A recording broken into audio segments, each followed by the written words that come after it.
how to wait patiently on the Lord. What I'm supposed to do until God get around. Kava, to wait, it means to tarry. People don't tarry anymore. It means to remain where you are until you hear from God. Watch this. Even if you have money, money can't pull you out of your pit. Oh God, you can have all the money in the world and depression will make you want to kill yourself. That's how it is. Better days are coming. Mark my word. We learn to wait on God, we will experience better days to come. One, we ought to be working for the Lord while we're waiting on God. But guess what? We got to learn to worship God while we wait. This culture don't like waiting on anything or waiting on anybody. If we learn to wait on God, better days are coming. Better days are coming. It's found in Isaiah chapter 40. I want to look at one verse today. That's verse 31. Verse 31. Isaiah chapter 40. Isaiah helps us to understand that if we learn to wait on God, better days are coming. All right. Better days, Denise, it lies ahead. In this culture, again, that we live in, this culture don't like waiting on anything or waiting on anybody.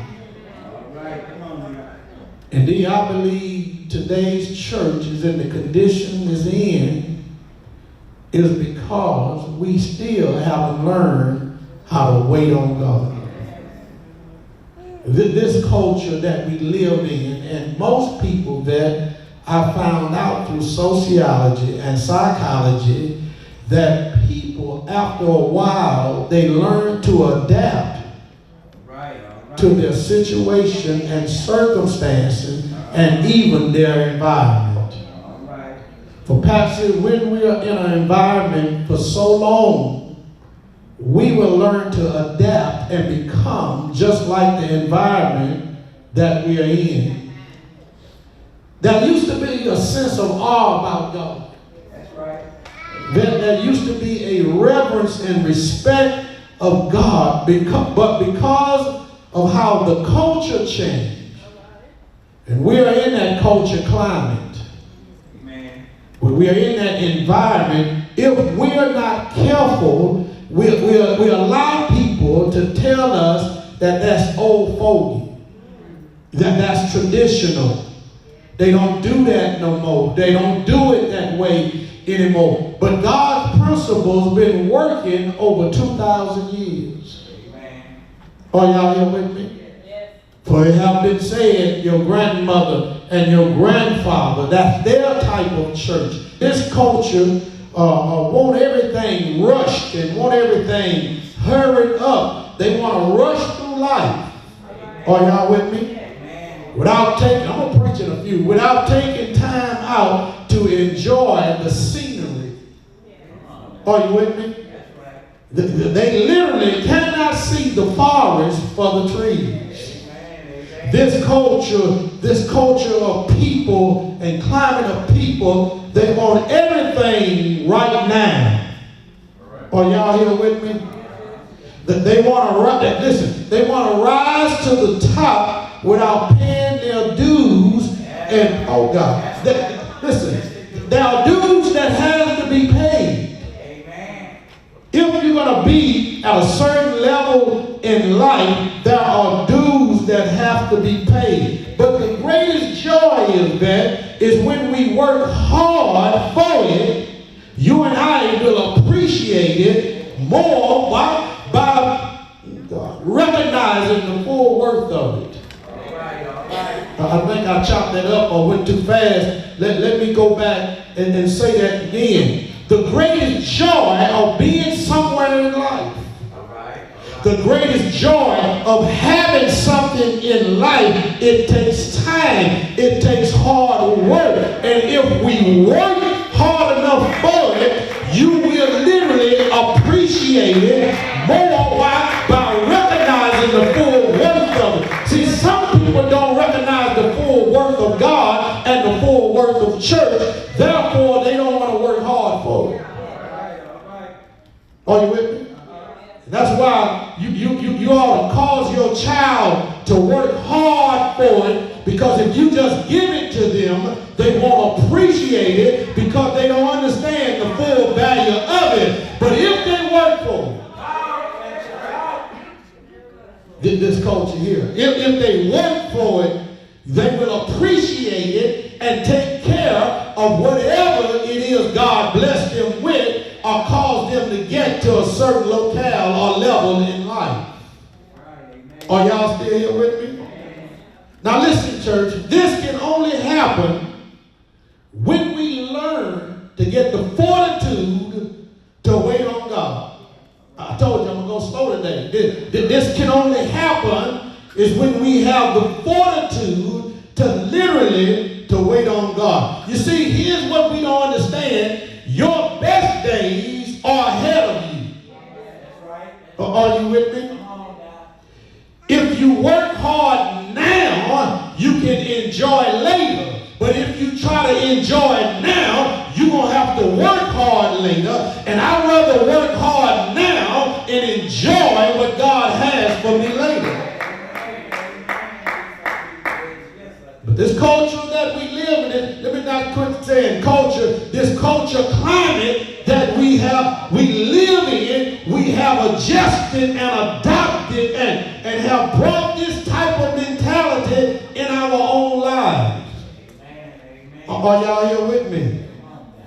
Our best days, they are ahead of us. And see, better days, they're on the horizon right now. Kim, better days are coming. Listen, it's going to get better than this. It's got to get better than this, Rick. Guess what? For Visionary, it's been 20 years, and we are not allowed anything or anybody to derail, are y'all with me, to divide or diminish what God has been depositing in our life all these years. Better days are ahead. And see, what the problem is we don't know how to hold on in the bitter days where we can get to the better days. But if you just hold on a little while. That's right. Today we get excited by stuff when it's new. We try to take care of it when it's new. But you just give it a time. That's what happened with church folk. When we believe God haven't moved, notice, yet. That's right, key word. Are y'all here with me? In our text, we find the prophet Isaiah. Isaiah is not looking back. Isaiah is looking forward, and he's prophesying to the children of Israel that what he sees lies ahead. Are y'all with me? He's encouraging them and enlightening them by looking ahead. And first of all, let me tell you what he sees that he prophesies to the children of Israel. He sees them disobeying God and going into captivity. He sees King Nebuchadnezzar going into Jerusalem, which Babylon have now become a world power. They go into Jerusalem. Y'all know the story. They tear down the wall, burn the gates, and literally level the temple. He take all the silver, take all the gold and their spoils, and he marched them some 80 miles back to Babylon, to where he held the Jews in Babylon making brick out of straw and mortar or mud. Amen. Are y'all here with me? Amen. This is what Isaiah the prophet sees. He sees it and he forewarns Jerusalem before they get there. Are y'all here with me? He's looking forward. He says, if you continue to not wait on God, if you continue, in captivity. Are y'all here with me? Shamika, that's what the prophet, the preacher, he sees what lies ahead. Not only do he see that Jerusalem or the Jews going into captivity in Babylon, but he says, wait a minute, that's not the end of the prophecy or the vision. He says, I see something else. I see them now because they're in bondage and captivity. I see them now wanting to obey the word of God. He says, I see God now. He's delivering them. Are y'all here with me? He's bringing them out of the captivity and the bondage that they're in, Jesse, that they are working their backs to the bone. But he says, wait a minute. He says, better days are ahead. Better days are coming because God is going to deliver you out of what you got yourself into. Are y'all here with me? Now that's a word for somebody here this morning. But you have gotten yourself into something that you can't get yourself out of. Isaiah says, I see God delivering them out of bondage. To do what? He says, I see them going back to their homeland and rebuilding the places and restoring the people. That's good news right there, y'all. See, wait a minute. Better days is ahead. Isaiah was telling them that watch this, telling them that better days are coming if you only hold on. You see, while you and I are dealing with the bitter days, you need to understand God has a better day. Are y'all here with me?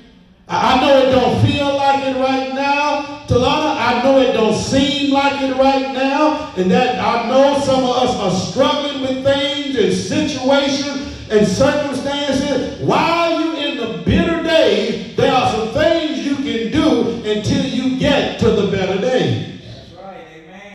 Are y'all here with me? Amen. Now watch this. Now if we learn to wait on God, because that's what this passage is about. If we learn to wait on God, we will experience better days to come. Are y'all with me? When we wait on God, that there are those who can't wait on God. Are y'all here with me? Let me show you what I mean, and I'll go ahead and get to the text. That there are some who can't wait on God. They'll say things about churches or in church that they don't have this and they're not doing that. Let me just share something with you. Don't you know it's people who doing that? Amen. So if we don't have this and we're not doing that, it's people like you ought to start doing this and start doing, y'all ain't with me, but people struggle with Bible study. People struggle with Sunday school. People struggle with discipleship training. People struggle with coming to prayer, and therefore they get discomfort and say, listen, I'm going somewhere else where they're doing it. Guess what? It's people who doing it. Amen. Are y'all still here with me? See, we don't know how to wait on God, but because we get impatient about what is not being done, it takes people to do it. Amen. That's why I'm encouraging you today. Learn right now to wait on God. Get prepared. I'm going to show you how Isaiah was preparing them. And when you have the mind and the heart to wait on God, then God will move in your life. Can I just show it to y'all right now? When we learn to wait on God, the first thing God will do when we learn to wait on God is simple. Right there in the text. Number one, God will renew our strength. That's right, amen. That's the number one thing with the church. People get tired. People get worn. People get weary. But guess what? If you have the heart and mind to wait on God and not get ahead of God, God says, I'm going to renew your strength. Can I just show you what that means? I'm going to renew your strength. But they who wait upon the Lord, that of the promise, he shall renew their strength. Notice in verse 31, he starts out, watch this, with a conjunction. That's right. Oh, are y'all here with me? No, notice, I know in the middle of the conversation, I back up, but let me show you what he does. He starts out with but.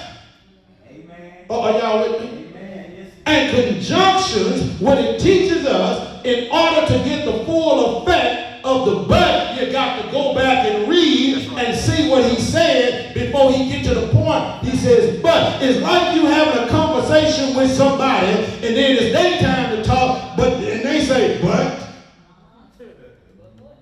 Are y'all here with me? I'll show you in a few.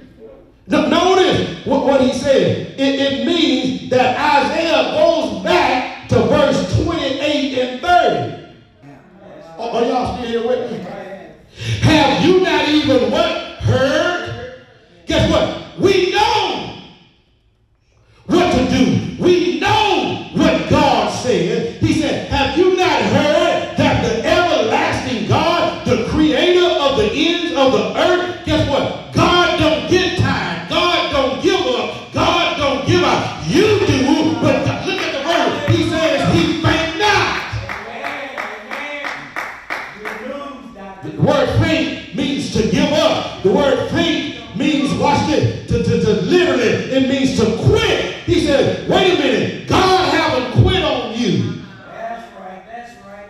Have you not known? Have you not heard? And then it lists his qualities, this creator of the end of the earth. If he created everything, why don't you think that God can't do everything in your life? But the problem is we try to get ahead of God. We try to think for God, and that's when we run from place to place, and we say, I'm too tired today. I can't do it today. But have you not known?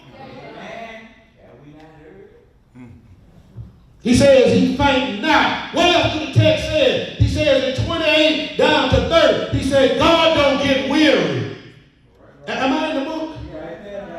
And when you try to understand God, you can't understand God. There is no searching of his understanding. Guess what? You will never understand God. So the proper thing to do is get on board with God and stop trying to tell God what to do or what you gonna do.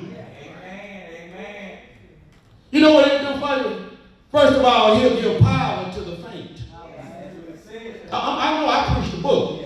He gives power to the faint. The word power, dunamis, it literally means he gives you the ability not to give up. That's right. Are y'all with me? He gives you the ability to not to quit on him. He gives power to the faint. And then and to them or him who has no might, you know what he'll do? He will increase your strength. He will give you the strength and the stamina that you need until he gets you to where you need to be. In other words, if you don't give up and just hold on, God will give you everything that you need. I know you're not where you want to be in life and you don't have what you want to have in life. Here's the problem. Stop looking at everybody else, what they have, because you don't know how they got it. You don't know. They made a scheme and connived and slipped in under the door. But guess what? You got to be careful when watching others. God has provided for us everything we need. Here's the problem. You just don't have what you want yet. But if you wait on him, I came to tell somebody this morning to wait on God. And then he goes into this dialogue to where he starts using stronger and younger people that where they ought to be able to hold on, baby, because they have the strength in their youth. They're not in their old age yet to where they can't do it, where they now can do it. He said, the youth, oh God, is that in your book? The youth shall faint. It literally means the strongest of person, guess what? Quit if you don't wait on God. Are y'all still with me? He said they will faint and be what? Be weary. The word weary means to get tired. And I've had people tell me before a minute, Pastor, this will wore me out. I'm tired. How do you get tired of helping people? Come on and pray with me. I don't know about you, but I don't get tired of preaching to people.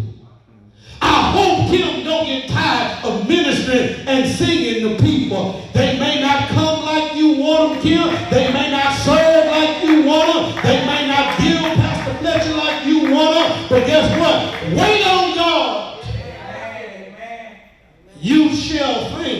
and be weary, and young men shall what? Utterly fall. And now he says, but they. That was your book. Y'all see it? But they that wait on the Lord, he says, I'm going to renew. I'm going to park there. Renew your strength. The text says, if you wait, he'll renew. Are you with me? You know what that word literally means? The word in the Hebrew to renew is called kava. K-A-W-V-A-W. Kava in the Hebrew, and it literally means, watch this, to look for the Lord's strength. Are you with me? That's what it means to wait. It's not a passive type waiting, but it's a progressive type waiting. It means while you're waiting, be looking or expecting God to give you what you need. Oh, I better slow down. I'm preaching. He says, wait a minute, kava, it means to look for the Lord to strengthen. The word kava, it means to tarry. Oh, y'all here with me? Thank you, Lord. To wait, to stay still. The problem is we move too much. The problem is we try to help, and I'm going to show you some examples. We try to help God out in getting what we need. Don't you know God know what you need? Thank you, Jesus. Come on and pray with me up in Glory here. to God. See, most Christians are frustrated. Most Christians are upset about what they think God haven't given them. Touch your neighbor and say, yes. Meaning to tarry. Tarry what? Tarry where you are. Are you with me? Until the Lord strengthen you. Are y'all here with me? Boy, I like this text here. It also means to wait with expectation. See, some folks, they know how to wait for a while, but why it don't last too long, they have no expectation. See, wait a minute. I'm expecting God to take visionary to the next level. It may not look like it now. It may not feel like it now. We was full at first. Look at it now. We was giving at first. Look at it now. But you think I'm worried? No. I'm waiting with expectation of God going to do what God said he's going to do. I'm waiting on God to give us the strength that we need, to give us the ability that we need. And let me show you what happens when God began to move because we waited. Those who left, those who couldn't wait, they'll come running trying to get a position. They'll come running. Pastor, what can I do? No, I don't need you now. I needed you then. Come on, y'all. I'm just being upfront and real with you. You got to wait with expectation on the Lord's strength. And watch this. I ain't got to yet. With that thought in mind, what do we do that while we are waiting on better days to come? What do we do, Talana? Let me give you at least three things we ought to do while we're waiting. Please pay attention. God is speaking. I told you we have lost a reverence from God. Because how many of you know when the word goes out or worship goes out, Jesus is present? Did you know that? That's right. He don't show up in the physical form. He shows up in the spiritual form. And when we come to worship or the word goes out, we ought to be respectful of what we hear or what God is saying to us. That's right. Don't forget that when you come to church, give God your full attention. If you open your ears and open your heart and open your mind to what God is saying, guess what? God will give you the answer. But the problem is we do too much stuff while we in worship. That's right, Pastor. Oh, are you with me? We texting folks, we calling folks. Our minds is on what we gonna do when church is over with. Some folks say, I'll be glad that Negro get through. But you don't understand, God is speaking. That's right. Y'all think God is not present? I got Bible on my side. In the beginning was the Logos, was the Word, and the Word was God, and the Word was with God, and there was nothing made without the Word. And then the Word became flesh, and it dwelled or tabernacle among us. It goes back to when Jesus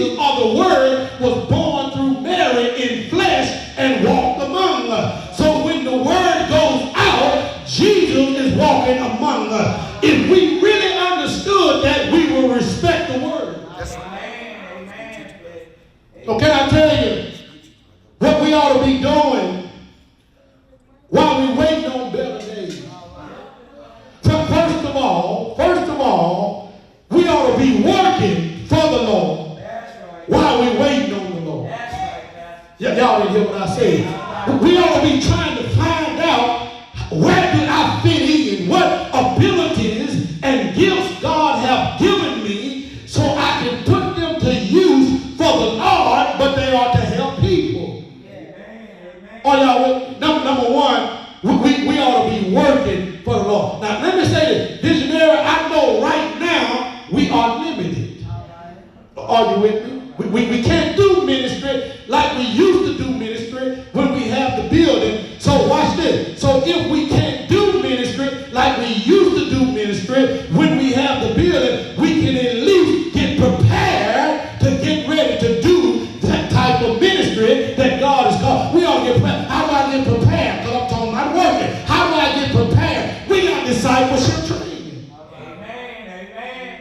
Ask yourself, do I come to get prepared for ministry? Reverend Johnson is teaching some great principles on what we need to be doing when it's time to do what God is calling us to do. He got some great ideas, some powerful principles that we can put notice. We not pastor, but we can put together and do them. We ought to be preparing for what lies ahead.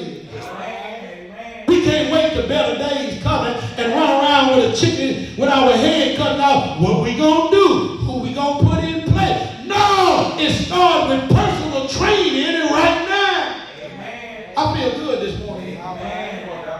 What we ought to do, number one, we ought to be working for the Lord while we're waiting on God. Here's the second thing. Number two, guess what? We got to learn to worship God while we're waiting on God. You got to come to worship, Ricky, with an expectation that God is going to deliver me or somebody today. You got to come with an expectation God is going to heal either me or he's going to heal somebody today. Or you got to come with the expectation God going to perform a miracle in this place. See, people, oh God, they come with the wrong expectations.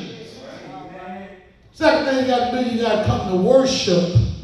Worship means to reverence God and respect God. It means to understand you're in the presence of a holy God. Amen. Yes, we are. Oh, y'all ain't with me? Here's what a problem, Pat. If we get in President Barack Obama, if we get in his presence, we know how to conduct ourselves. We change, we get proper, and we stand straight up, and we address him the right way. If we can do that with physical people here on earth that has no redemption nor salvation in them, why can't we do that with the Lord when we get in his presence? I'm trying to help us, visionary. Now, not only while we're waiting on God, we need to learn how to worship God and work for God. But here's the other thing. While we're waiting on God, and I'm not talking about in here, while we're waiting on God, we have to learn to be a witness for God. Lord, when are you going to come and then save and deliver me? Better days are coming. How to wait patiently on the Lord. David waited completely, totally on the Lord. The only way is to tarry, to wait. The patience is for you and me, but the passion is for God.